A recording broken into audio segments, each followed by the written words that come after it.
ሰላም ውድ የዩቱብ ቤተሰቦቼ እንዴት ናችሁልኝ? እኔ ከሁሉ ሰላም እግዚአብሔር ይመስገን። በያላችሁበት ሰላማችሁ ብዝት ይበልልኝ። ለዚህ ቻናል አዲስ ከሆናችሁ ሰብስክራይብ በማድረግ ቤተሰብ ይሁኑ። የነበራችሁ ቤተሰቦቼ ደግሞ ስለምታበረታቱኝ ከልብ አመሰግናለሁ። ቪዲዮ ከለቀኩ ሳምንት አካባቢ እየሆነኝ ነው፣ ግን ላይቭ ደጋግሜ እየገባው ነው። ቪዲዮ የማለቅበት ምክንያት ደግሞ በተደጋጋሚ እየተጠቀምኩት ያለሁት አንድ አይነት ነገር ስለሆነ ነው። ጸጉሬ ባለፈው በጣም ተነቃቅሎብኝ ግንባሬ አካባቢ ላይ ጄሉም ሹሩባውም ነቃቅሎብኝ እንደ ሳሳ ነግሬያችሁ ነበር እና እሱን ለመመለስ ብዙም የተለያየ ነገር እየተጠቀምኩ አይደለም። አንድ አይነት ነገር ነው እየተጠቀምኩ ያለሁት ማለት ነው። ስለዚህ ዛሬ እሱን ይዤላችሁ እመጣለሁ። ለዛ ነው በደንብ ቪዲዮ እየለቀኩላችሁ ያልሆነው ማለት ነው። እና እዚህ ጋር እንደምታዩት ጥቁር አዝሙድ፣ ሮዝመሪ እና ቅርንፉድ ነው ስፕሬን የምሰራበት ማለት ነው። ከዛ ውሃዬን ጥጄው ልክ ሲፈላልኝ በምታዩት መልኩ ጨመርኩት። ለ2 ደቂቃ ያክል ካንተከተኩት በኋላ አውጥቼ እንዲቀዘቅዝ አደርገዋለሁ ማለት ነው። እንደዚህ እንደምታዩት 2 ደቂቃ ብቻ ነው ያንተከተኩት፣ በቂ ነው ኦልሬዲ። ከዛ ንጹህ ጠርሙስ አዘጋጅቼ ስለነበረ ወደ ንጹህ ጠርሙሴ ነበር የቀላቀልኩት እንትን የገለበጥኩት ማለት ነው። አላጠለልኩትም፣ እንደዚሁ ነው የገለበጥኩት። ቢያንስ 2 ቀን አብሮ እንዲቆይ ስለፈለኩ ነው ማለት ነው። ምክንያቱም ከዛም በላይ አቆየዋለሁ እኔ በነገራችን ላይ፣ ግን ለመጠቀም ግን 2 ቀን በኋላ ነው የተጠቀምኩት ማለት ነው። እዚህ ጋር እንደምታዩት ግንባሬ አሁን ላይ እግዚአብሔር ይመስገን የተወሰነ እየተመለሰ ነው። በጣም አጭር ጊዜ ነው ለውጥ ያሳየኝ፣ ይመስገን ነው የሚባለው። ምክንያቱም በጣም ሳስቶ ነበር። በጣም እንዳያችሁት የተነቀለው ጸጉርም ቀላል አልነበረም እና ስለዚህ እሱን ለመመለስ ነው ብዙ ጊዜ ጧት ወይም አንዳንዴ ማታ ማታም ቢሆን ይህንን እረጨዋለሁ ማለት ነው ግንባሬ አካባቢ። ይሄ 3ቱንም አንድ ላይ ያደረኩበት ምክንያት ሮዝመሪውና ቅርንፉዱ ያው ጸጉር እንደሚያበዛ ብዙዎቻችሁ ታውቃላችሁ። እኔም በተደጋጋሚ ተናገር ያለው ጸጉር በጣም ነው የሚያረዝመው የሚያበዛውም በዛው ልክ ነው እና ለዛ ነው ሁለቱንም አንድ ላይ የቀላቀልኩት ማለት ነው።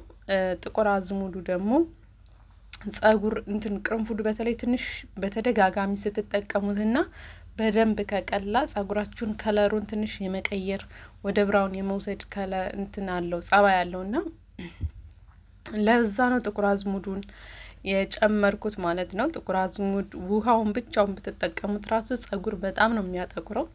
በዛ ላይ ደግሞ ቅርንፉድ ላይ እና ሮዝመሪ ላይ የምናየው ትንሽ ጸጉር የማድረቅ ነገር ጥቁር አዝሙዱ ላይ ምንም እንደዛ የለም ማለት ነው። የጥቁር አዝሙድ ውሃ በጣም ለብዙ ጊዜ ተጠቅሜዋለሁ። ጸጉር ለማድረቅ አይሞክርም፣ ምንም አያደርቅም ማለት ነው። ተፈጥሯዊ ይዘቱን እንደቀጠለ ነው የሚያስቀምጠው።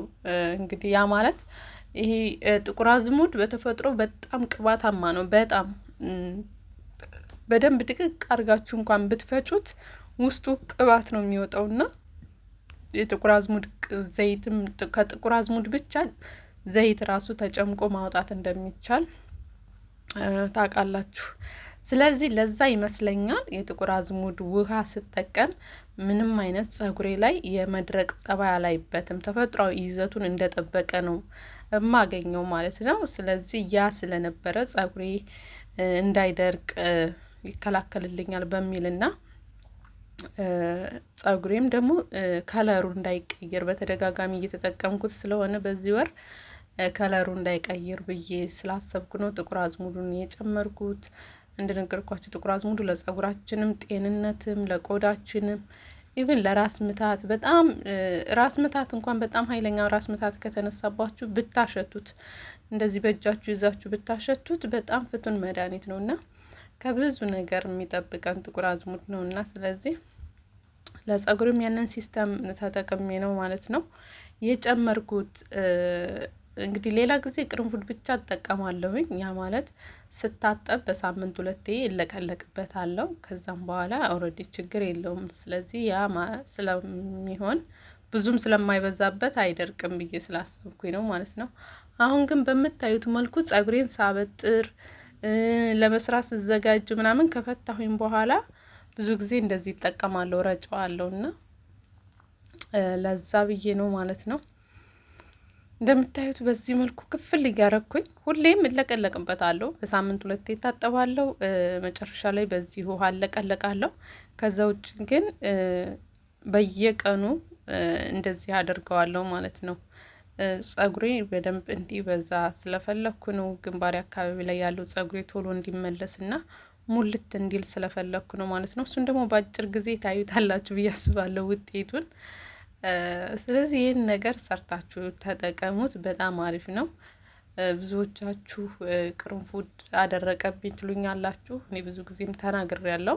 አያያዝ በደንብ ነው የሚጠይቀው። ቅርንፉድም ስትጠቀሙ፣ ጥቁር አዝሙድም ስትጠቀሙ፣ ሮዝመሪም ስትጠቀሙ ጸጉራችሁ ላይ አያያዝ፣ ዋናው አያያዝ ነው። የምንጠቀማቸው ነገሮች ብቻ ለውጥ ያመጣሉ ማለት አይቻልም።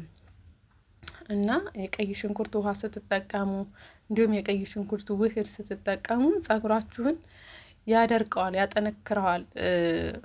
ስለዚህ በደንብ ነው ጠንካራ የሚያደርገው። የሚነቃቀል የሚልፈሰፈስ የሆነ አንዳንድ ጊዜ እጃችሁ ላይ ራሱ ልጥፍ ብሎ የማይለቅ ጸጉር፣ ሙትት ያለ ጸጉር አለና ያ እንዳይሆን ጥንክር ብሎ ራሱን ችሎ እንዲቆም ያደርገዋል። እና ያ ነገር ደግሞ እናንተ የማትንከባከቡት ሲሆን ደግሞ ወደ ድርቀትና ወደ መሰባበር ይመጣል ማለት ነው። ስለዚህ ዋናው ስራ ጸጉራችንን የቀይ ሽንኩርትም ሆነ የቅርንፉድ ወይም የሮዝመሪ ዋናው ስራ ጸጉራችን ባለበት ተፈጥሯዊ ይዘቱን ጠብቆ ጠንክሮና እንዲቆይ ነው። ገብቷችኋል? እንዳይነቃቀል ምናምን ነው የሚያደርገው። ስለዚህ እናንተ በዛው ልክ የማትንከባከቡት ከሆነ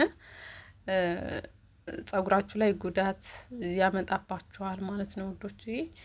ስለዚህ በቻላችሁት መጠን እንደዚህ አይነት ነገሮችን ውሃቸውን በተለይ ስፕሪ ስትጠቀሙ ከተጠቀማችሁ በኋላ በደንብ ጸጉራችሁን ቅባት ቀብታችሁ ለመስራት ሞክሩ ማለት ነው። እዚህ ላይ ሰርቼ ላሳያችሁ ነበረ ጸጉሬን እንደዚህ እንዳያችሁት ስፕሬውን ከተቀባው በኋላ ቅባት ተቀባሁኝ።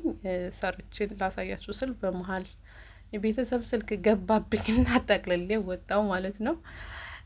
ስለዚህ እንደዚህ አድርጋችሁ ከተቀባችሁ በኋላ ጠቅልላችሁ ባታስይዙ ትመክራለሁ። በጣም መጥፎ ነው።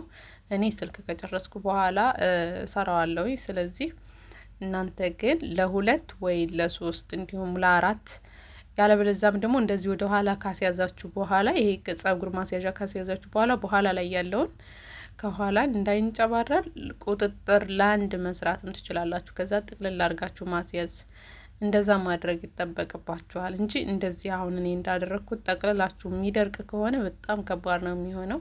እኔ እንደነገርኳችሁ ስልክ ገብቶብኝ ለዛ ነው ቪዲዮ መጨረስ ስላልቻልኩኝ ነው ማለት ነው። በተረፈ የዛሬው ቪዲዮ ይህንን ይመስላል። ቪዲዮን ከወደዳችሁት ላይክ አድርጉ። አስተያየት ካላችሁም ጻፉልኝ፣ ይቀበላለሁ። በጣም ነው የምወዳችሁ፣ በጣም ነው የማከብራችሁ።